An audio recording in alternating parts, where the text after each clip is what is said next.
Hello kind people, this is Svidler for Chess24 recording another highlight video. This time this is round 6 of the Altibox Norway chess tournament going on in Stavanger right now.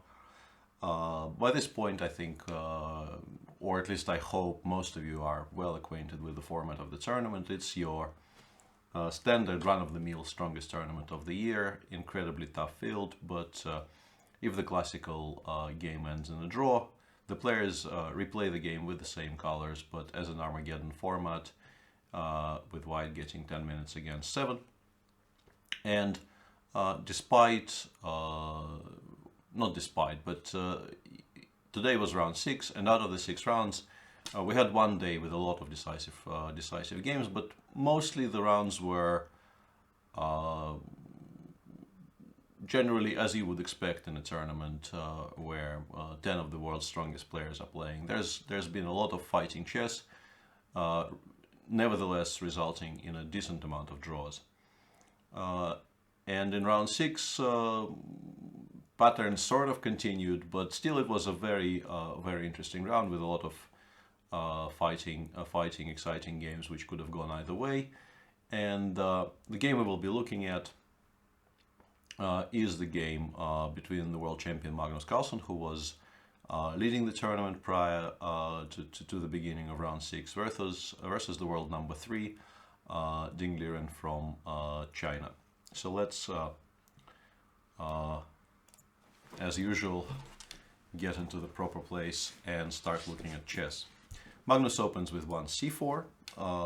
He has been playing a decent amount of the English in recent times, including in the World Championship, in particular in the tie breaks, and since then. So it shouldn't have been much of a surprise for Ding. Knight f6, g3, e5. Against Vishy Anand in the Grenke Classic, Magnus switched to knight c3 in this position, and in general he has been playing a lot of this line with white. But it feels like black has been getting slowly to grips with this idea, and today he goes for something different. He goes bishop g2, c6 and d2, d4, which is a very critical line. It has been discussed quite seriously in recent times. Mickey Adams, to me, feels like the person who did a lot to bring this line to the light of day and kind of increase its general popularity, but it's been played by a number of strong players. e5, e4 is currently considered to be by far the most important move.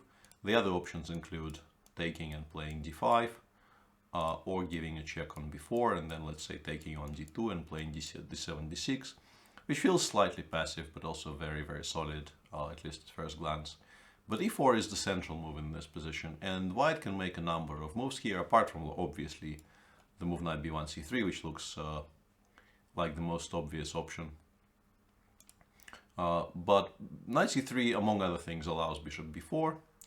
And white tried avoiding this by playing d4, d5 here, for instance. And Magnus makes another very rare move. He goes queen b3. To which Ding nevertheless replies with d5, knight c3. Mainly by this move order, white, as I mentioned, avoided the possibility of black playing bishop b4 at any point. And black goes d takes c4, queen takes c4, and b5. The most straightforward and the most testing attempt for black. He could, of course, make any number of different moves on this move. Bishop g5 is currently the big threat, but black could maybe deal with it even by playing very slowly and playing h7, h6. But dc and then either b5 or maybe bishop e6, which is the other option here, should be the critical reply. b5, queen b4, queen takes queen b3, queen takes d4. And this is the position where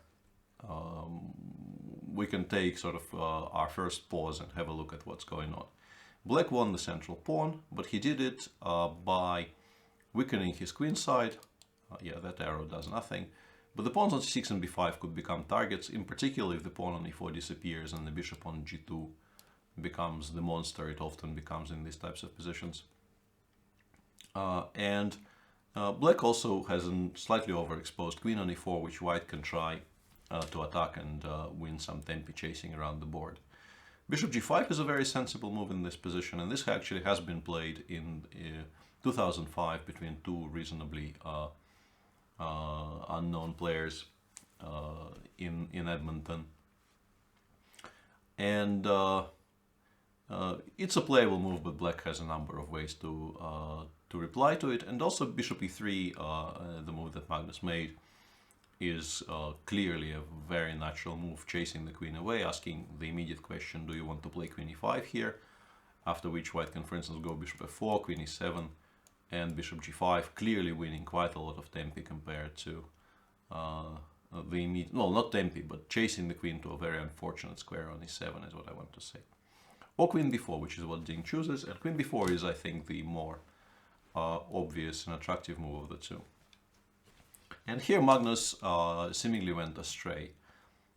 He was still playing quite fast, so the assumption has to be that he's looked at this line at some point, but maybe not this exact position, not exactly today, because the move he made is, the machine disagrees with it quite vehemently.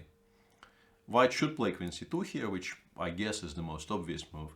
And after bishop f5, knight h3, I could bore you with some computer-produced lines in this position, which remains very, very sharp and very unclear. But the general consensus here is there is no general consensus. It's a very, very unclear position, very difficult to play for both sides.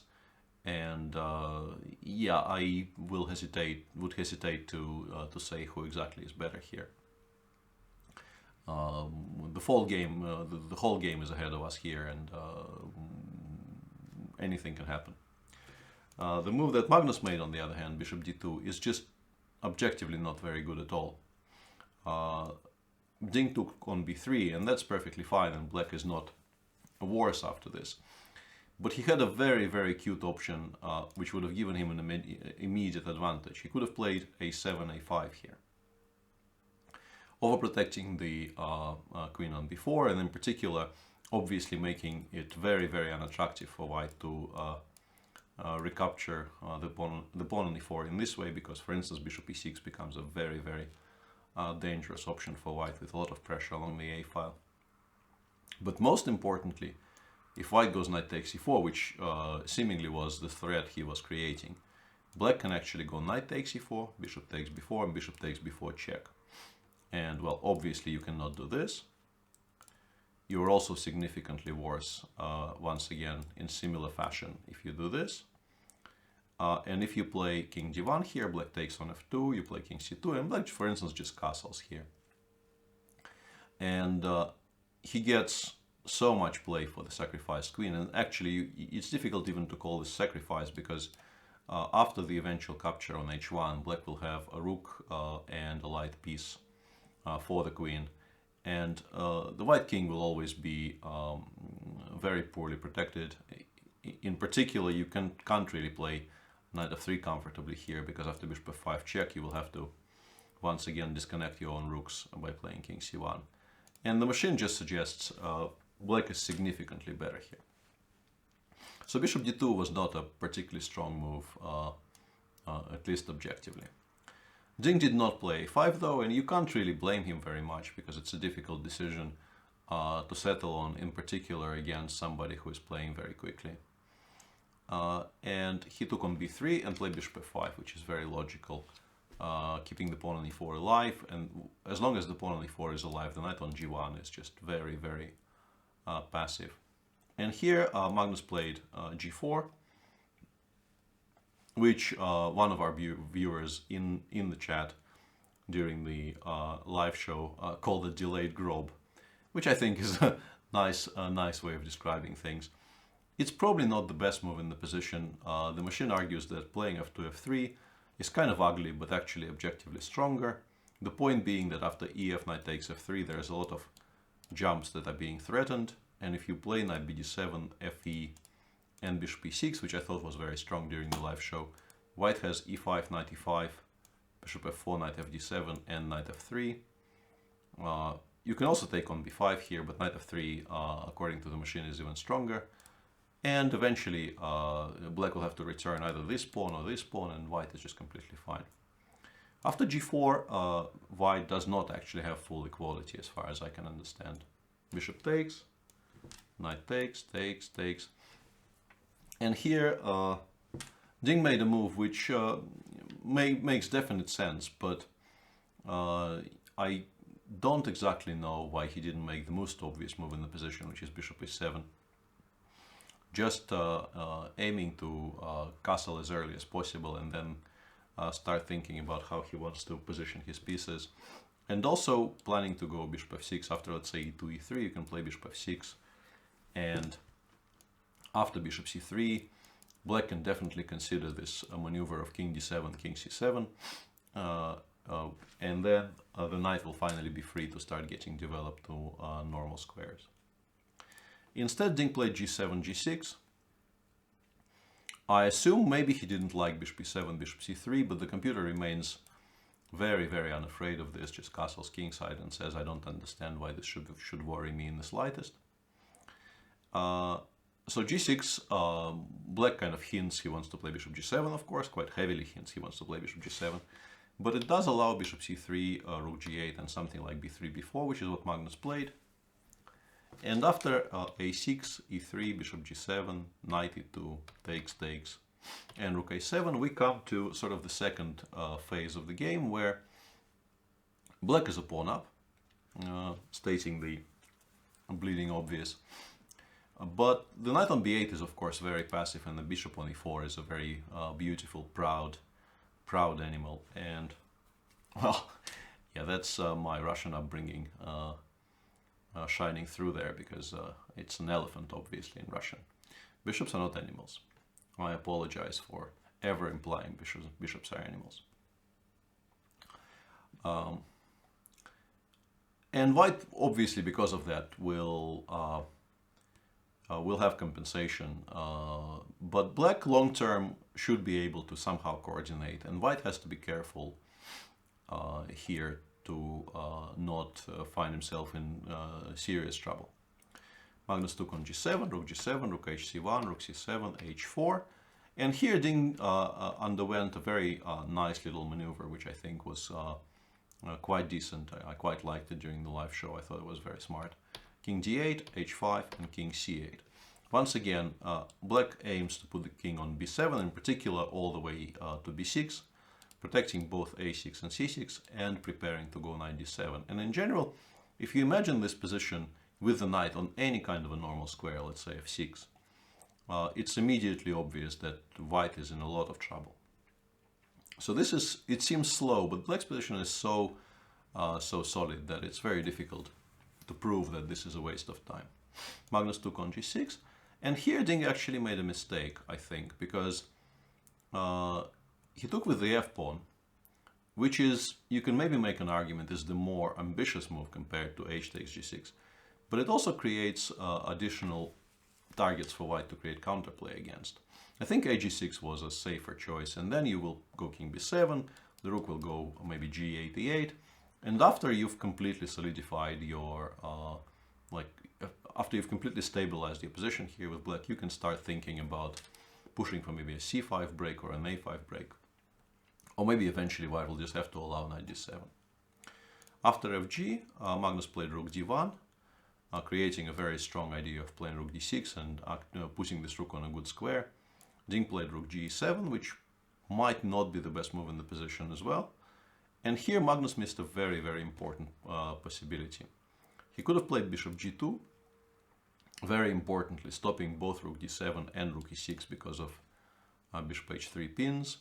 And after king b7, rook d6, it's actually quite difficult to prove black is better anymore, because this rook is very, very active. And if black tries to play knight d7, white can go rook a d1, knight e5, and rook d4, and then start pushing his own agenda. In particular, once we go, let's say, b2, b3 here, stopping knight g4, f4 will become a very relevant topic. And if black goes after the b2 pawn here, after rook d6, white generates enough counterplay to not really have to worry about things very much. Instead of this, Magnus played f3, and now after rook e6, rook h1, king b7, black is once again very much in a driver's seat. The game continued rook h6, rook f7. I also like that decision quite a bit, because black will have to double the rooks on the 7th. but by putting them on f7 and e7 compared to, let's say, simply making some kind of waiting move and playing rook h1, rook e7, your rooks here don't get in the way of playing knight d7 because both of them are sort of to the right of the d7 square and the pawn on h7 continues being protected. Which is why Magnus had to switch and went rook c1, stopping knight d7 this way, king b6, rook h2. And in this position, Ding went for a forcing operation, which was slightly strange to our eyes because it didn't seem called for at all. He would very much like, of course, to play knight d7, but currently the pawn on c6 is hanging, so he went rook e6, rook ch1, and in this position he just gave up the pawn on h7 to play knight f6 and pick the bishop up on e4. Instead of all this, in this position, he could have just played rook c7, creating an obvious idea of going knight d7, and once again, I think if the knight lands on d7, black's advantage is completely undisputed. And if white goes rook ch1 here, once again, mechanically stopping knight d7 because of these threats, black can go a5, b8, king a5, and the knight will come out via the a6 square. At the same time, white really is not going anywhere at all in the center, so I think you can quite faithfully say about this position that black is just a pawn up for not very much. And Magnus would have to work quite hard here, I think, to save the game. Instead, Ding went for this forcing sequence. Rook h4 you have to take because obviously you would like to play g5 first, but then after rook h6 you will no longer be able to take even. So knight e4, fe4, c5, takes, king d3, and the position doesn't look particularly attractive for white, but it feels like there's always going to be enough resources for Magnus to hold. g5, rook g4, rook g6, king c4. Maybe it was slightly better to try playing b4 check, king b3 and a5, but I feel that after king a4 white probably makes a draw anyway. Ding played a5 first, and to this Magnus replied by giving this check and playing king c2. A very nice bit of precise calculation, or at least precise evaluation. And the black pawns are too broken up to make any kind of sensible progress. Ding went for the only really sensible plan here, abandoning the b pawns to try and push the g pawn, but it's still a draw. King c4, check, king d5, takes, g4, rook takes b5, king e4, and here e6 makes a very simple draw, I felt. If black takes on e6, you can go rook b4 check, and then rook f4 check, and then king d3, and this is quite clearly no longer even better for black. And if black goes g3, you can go e7, rook e6, rook g5, king f3, and rook g7, and this is a very, very standard setup. Black plays g2, creates a threat of rook takes e7, and then white just plays rook f7, rook g7, rook f7, rook g7, and black can never make any progress because this is obviously just as good as a pawn on g2. Magnus played rook b4 instead, which is not really a mistake. It's still perfectly fine, but it required slightly more, I think, accuracy. Black took on e3, he played e6, king f3, and now he had to show this very nice maneuver. Rook b3 check, king f2, and rook b4. The point being that if you play e7, rook e6, and rook b7, then after g3 you no longer have the checks from f7, g7 squares, and you lose. But rook b3, king f2, rook b4 reestablishes the same pattern. If black just plays g3 here, you go e7, rook f4 check, rook f7, and rook g7, and once again we have the exact same situation on the board. Instead, Ding went king f3, check, king f4, check, king f5, and here Magnus just made an immediate forced draw by playing rook b5 check, king takes e6, king d3, g3, and now finally white can trade down to a completely drawn pawn endgame, which was agreed drawn for some strange reason one move prior to black giving stalemate, which I thought was a slightly peculiar decision by Ding to not just play g2, g1 here and yet stop one move short of giving a stalemate. And with that draw, the players moved to the Armageddon stage, with Magnus once again having the white pieces. And in the Armageddon, Magnus switched to 1e4, e5, knight f3, knight c6. Ding plays a lot of Spanish. In particular, he plays, I think, these days quite a bit of the open Spanish, which is why Magnus played 5d3, Black played b5, bishop b3, bishop c5, c3, and here Ding played d6. Against me in the Shenzhen Closed Tournament in 2017, he played castles, castles, d6 in this position. And I'm only bringing this up because the later stages of the game resembled his game against Magnus quite a bit. I went bishop g5, he played h6, g5, moved the bishop away from d3, d4 ideas, and after knight bd2, played this double knight sortie to the corners of the board. And it was quite obvious to me then that he quite liked this setup, and I couldn't actually find anything productive to do against it during the game. And against Magnus he does something very, very similar, only with the kings in the center. Bishop g5, h6, bishop h4, g5, bishop d3, bishop b6 now, not bishop a7, knight bd2, knight a5, knight h5. Magnus replies by a4, Black goes bishop rook b8. It was also possible to play bishop d7, in general not abandoning the a file to the white rook, but it's not immediately obvious which one is stronger, because you would at some point like to play queen f6, and in order to play queen f6 you probably need to move the rook away from the a file. I will come back to it in a second. Rook b8, b4, finally Black takes on g3, goes knight c6, knight f1, queen f6, and yeah, for instance in this position with the bishop on d7 and the rook on a8, ab would just hang the rook. So there's definitely arguments against bishop d7 as well. Magnus goes queen e2, knight e7, knight e3, and h5, and this is a very balanced position actually. Black will find it difficult to castle kingside without somehow closing the h file. In particular, playing g4, knight h4, and then castling queenside is something that often happens in these structures. We can also aim for some different structures, and for instance, after bishop b3, which is what Magnus played here, the machine suggests that Black could aim for something that quite surprised me actually. It quite likes to move bishop e6 with the intention of taking with the f-pawn, and then after something like knight d2, the computer simply plays g5, g4, and after, once again, knight b3 is just to pass the move to Black. It says you can place the king on d7 here, and it's perfectly safe there.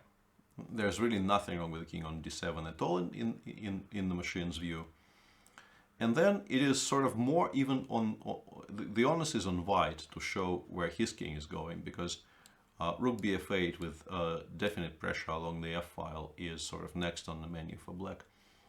And to my quite serious amazement, the machine actually likes this better for Black. I wouldn't have guessed this if you showed me this position without preparation. But Ding's move, c7, c6 is also perfectly fine. And here Magnus, probably feeling that he needs to start making something happen, played AB, AB, and d4, which is a sacrifice of not one, but arguably two pawns. But Ding decides not to accept the sacrifice.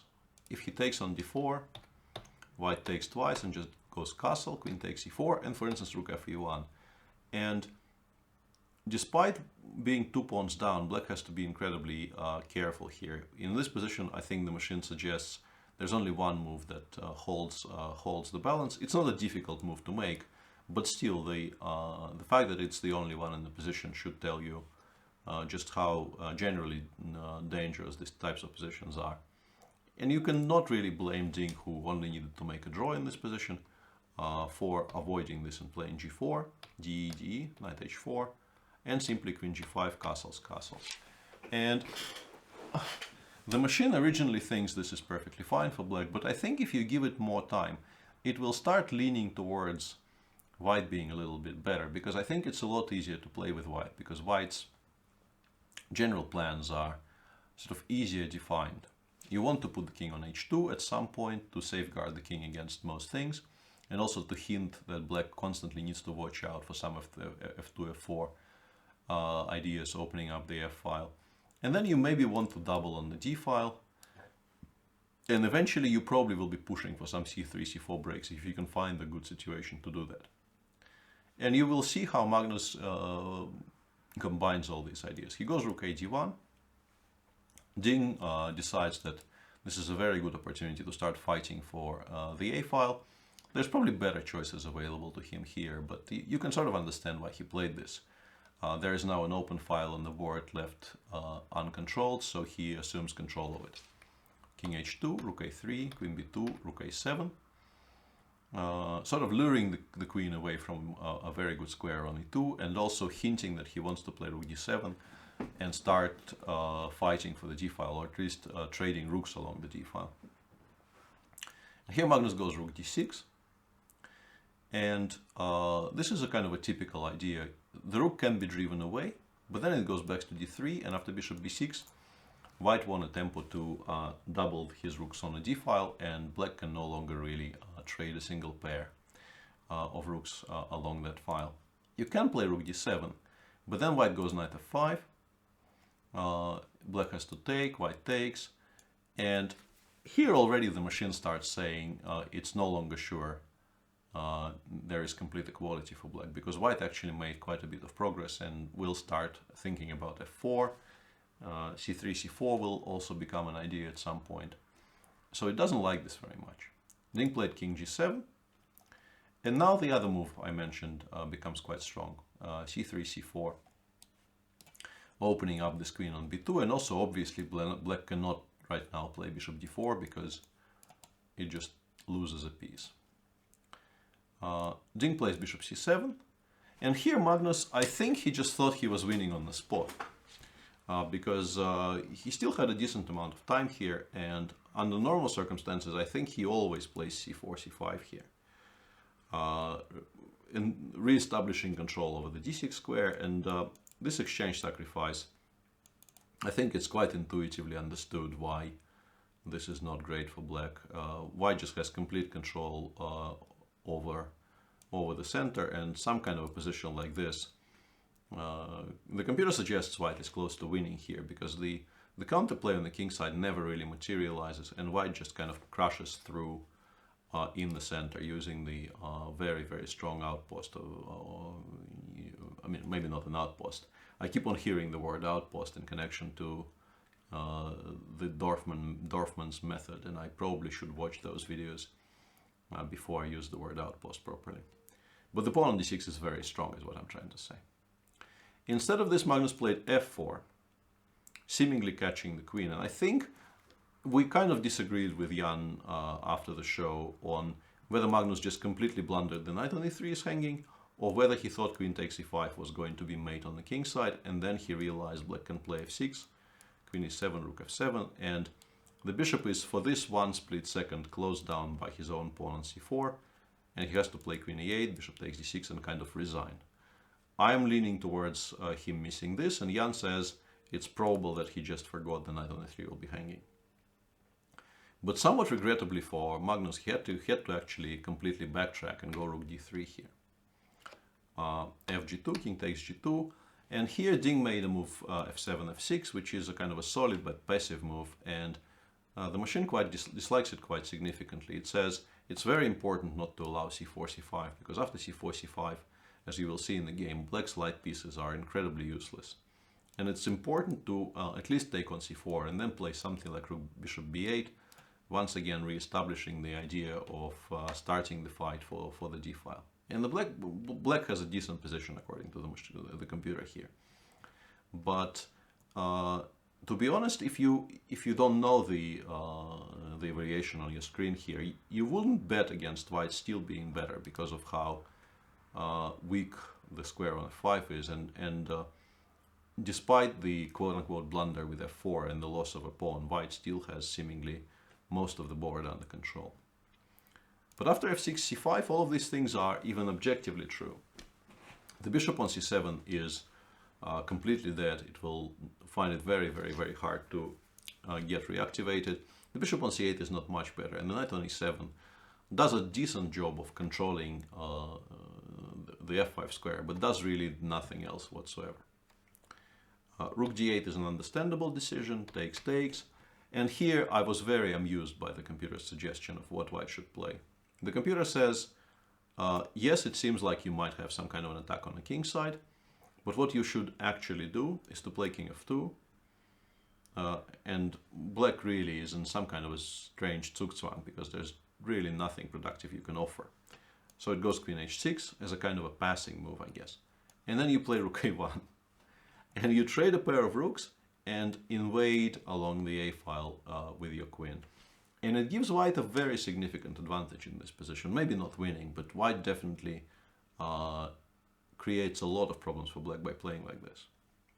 But in an Armageddon game where you absolutely have to win with white, it's obviously very understandable that Magnus pays sort of most of the attention for the rest of the game to the king side. He goes queen e2, kind of hinting that maybe he will get some knight f5 ideas going now that the pawn on h5 is under additional observation, so to speak. Black goes rook a3. This move may have been missed, to be honest, because I don't think Magnus wanted to pin himself like this by playing queen d3, but it's not easy to find better moves now because this x-ray is kind of unpleasant. Queen d3, rook, bishop c7, and here the machine suggests best play for white is to go knight c2, knight e3, but also, I mean, obviously this is a must-win game, so knight c2 did not even cross Magnus's mind, I'm pretty sure. He went knight f5 check, black took, played king f8. This is the correct square because we were sort of arguing for king h8 here, but king h8 just loses on the spot actually to a very beautiful geometric idea of playing queen d1, and there's absolutely no way to stop rook h1, and white just crashes through on the king side. But after king f8, black is actually pressing because the king is quite safe. You can create an idea of giving mate in 2, but obviously black will not blunder it, and after bishop takes f5, ef and e4, suddenly the bishop on c7 becomes very, very strong and white can more or less resign. Magnus played queen c2. Ding replied by a very strong move, queen g4, creating the threat of rook takes b3, queen takes e4, and bishop takes f5. Rook f3 is a very natural reply to that. And here black could make a very comfortable draw by playing h5, h4. In fact, it is white who has to make that draw because most of the normal moves just lose here. Knight h4, queen h3 is completely lost for white because black just break through here. And white has to play either queen d2 or queen c1, to which you can reply bishop takes f5, queen h6 check, king e7, there are no more checks. You have to take with the pawn on f5, black goes e4, and white has to sort of thank his lucky stars, he has this perpetual. But there's never going to be anything better than the perpetual in this position because black is sort of about to give his own mate on the king side here. Instead of all that, Ding play, and also I want to mention that h4 is very normal here, and that was the move that attracted my attention during the live show. But also the computer suggests that the somewhat more difficult to find move bishop e6 is more or less winning for black here, because you once again use this x-ray, and the biggest threat is the most obvious one. You want to take on b3 twice, and then pick up the pawn on e4 with check. And it turns out to be surprisingly difficult to fight against this idea. I thought king f2 may be pretty good here, but once again, you cannot possibly allow queen h3 because the threat of queen h2 check is just completely decisive in this position. Like, this is still, I mean, it's bad for white, but it's like -2.5 bad. And king f2, queen h3 is already dropping to more or less resigns territory. Instead of all this, Ding took on f5, an already slightly surprising decision. But after rook takes f5, he still absolutely had no reason to panic. He could just play king e7 here, establishing the threat of h4 next move. And white has equality here if he switches to looking for equality, but white is by no means better. Instead, Ding decided to make some kind of an immediate draw with h5, h4. Magnus took, king g7, check, king g6, queen f2, queen g3, queen g3, hg. And here, white would like, of course, to take on c7 and c6 with check, but after king g5, the counterplay is just way too strong and white never wins these types of positions. So Magnus played bishop e6, and we enter sort of the final short phase of the game where black is still completely fine, but there are some dangers to his position. In particular, he needs to pay attention so that he doesn't lose the pawn on c6 for not very much.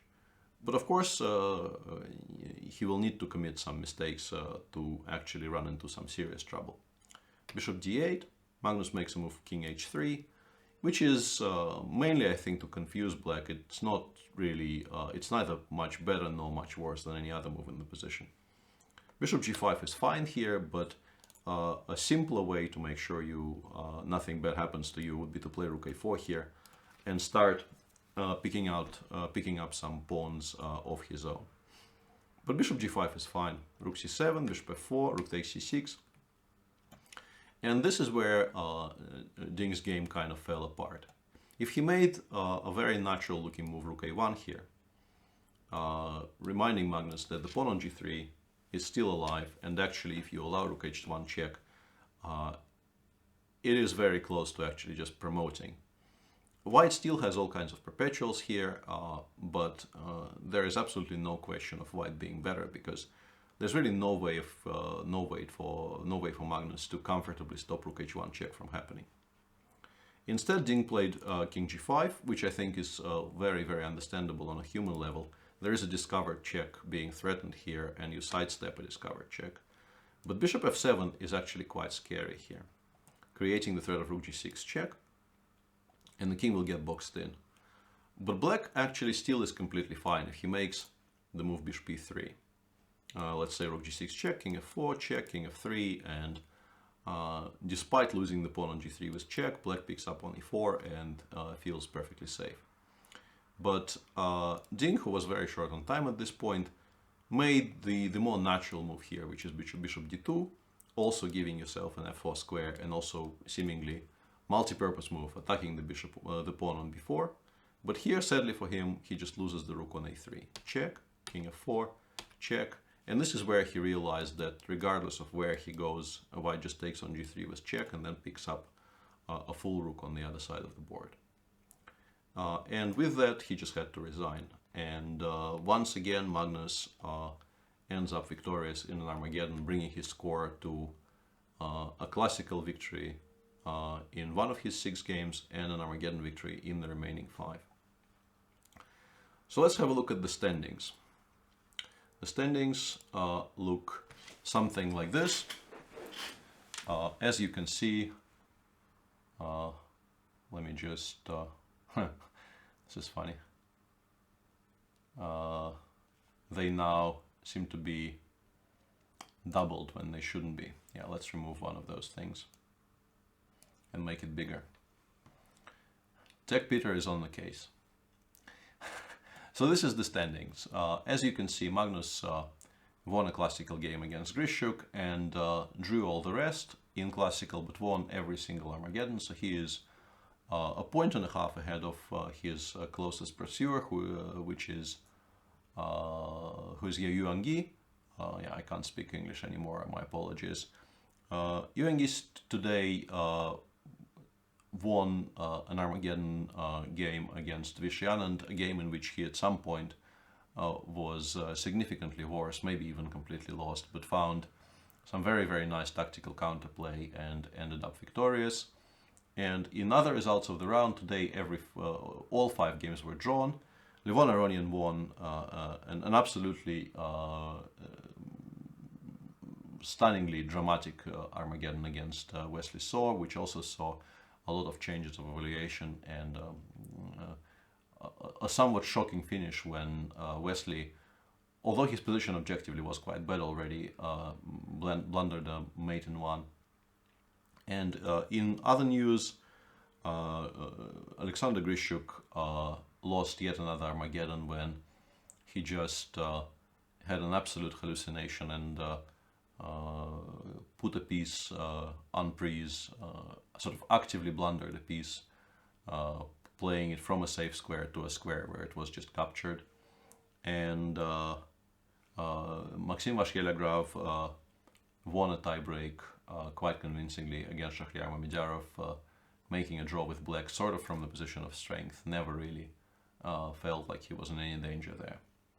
And this is the situation. Grishuk is having probably the worst tournament in sort of recent memory. MVL also has no real reason to be happy about how the tournament is progressing.